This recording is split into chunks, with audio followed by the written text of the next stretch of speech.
The Oklahoma City Thunder are set to return SGA on Friday night against the Denver Nuggets.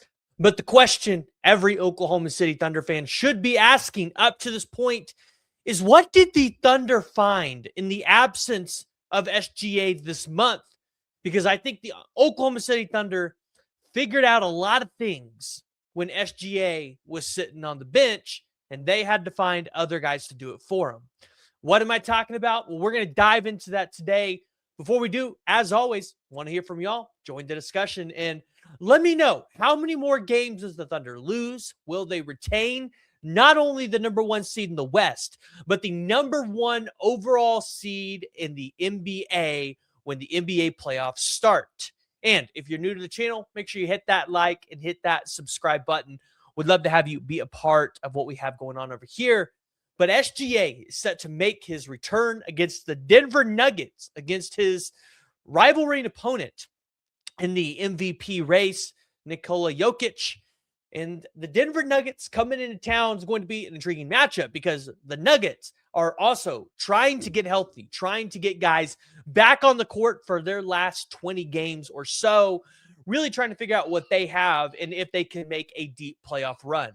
But for the Oklahoma City Thunder, at the beginning of the year, winning 24 straight games and then kind of going on a skid after you lost to the Spurs 3 straight times in a row, there were some questions about the Thunder. And I think a lot of people were really questioning specific players like Isaiah Joe and whether or not he was going to be able to make a long-term impact for this team this season and going into his future.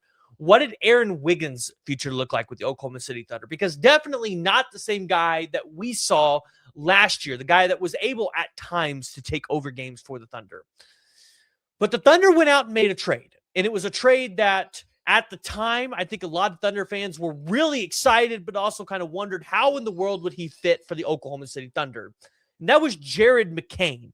And over the past month, I think you've really been able to see, since Jared McCain has landed in Oklahoma City, how he has been able to fit in with the squad. And as he's been able to gain more minutes, what kind of value he's going to bring for the Thunder. And for me, I look at it and I see, when I watch these games, I see Jared McCain running through screens, not stopping, right? So not standing in the corners. Like, he is constantly moving, keeping the ball moving, making it to where they're spreading the floor and the defenders are having to come out on him. And I think that's really important. I feel like ball movement is a piece that the Thunder maybe could get a little bit better on. And I think Jared McCain has just brought a different energy, right? He brings that hunger that I think a lot of the guys have already, kind of sustained a little bit after winning a championship last year.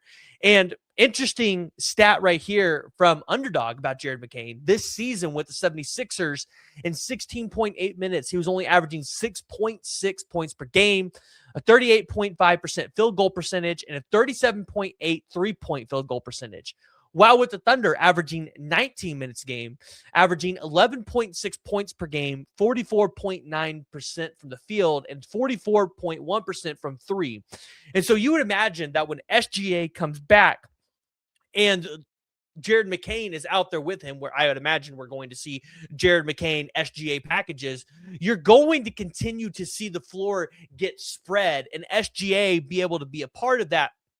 And when SGA is driving in, being able to find Jared McCain open, because Jared McCain finds himself open quite a lot. And when you get a guy like AJ Mitchell back and Jada back, this lineup really feels like it could be super dangerous with a shot creator like Jared McCain.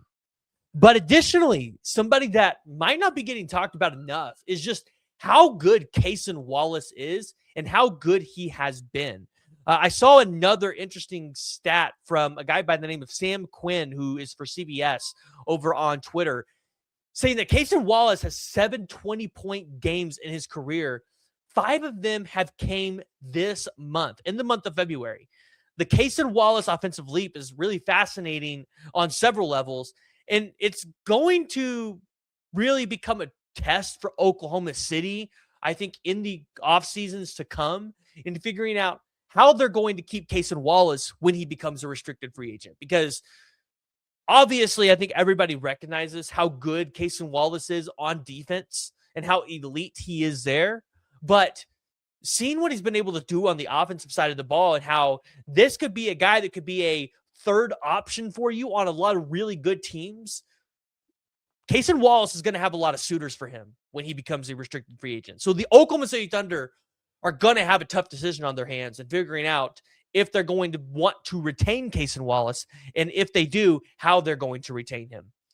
But for the Oklahoma City Thunder, getting SGA back was super imperative because right now, the Detroit Pistons, they are in the driver's seat for the number 1 overall seed. The San Antonio Spurs, they're nipping on your heels for the number 1 seed in the West. We saw how important the home court advantage was for the Oklahoma City Thunder last year. And to make another NBA Finals run, the Oklahoma City Thunder are going to need that home court advantage again. But over this month, I think the Thunder were able to answer a lot of questions. They were able to find out a lot about their identity. You got guys like Topic finally into the lineup, right? A guy that was so hyped coming into that NBA draft before he had that ACL injury and slipped to the Thunder. Additionally, you get guys like Jared McCain, someone with super high upside. You get to control his future a little bit longer. And then you see guys like Cason Wallace finally coming into form, Jalen Williams continuing to play at a super high level when his number is called upon. The Thunder just continue to show how deep they are. And I think for a lot of fans, it's really comforting knowing that with SGA coming back and these guys playing so well, that the Oklahoma City Thunder might be able to go on another run. So join the discussion, jump in the comments below, and let me know, do you think the Oklahoma City Thunder can retain the number 1 overall seed in the West and get the number 1 overall seed back in the NBA? And if you're new to the channel, hit that like and hit that subscribe button.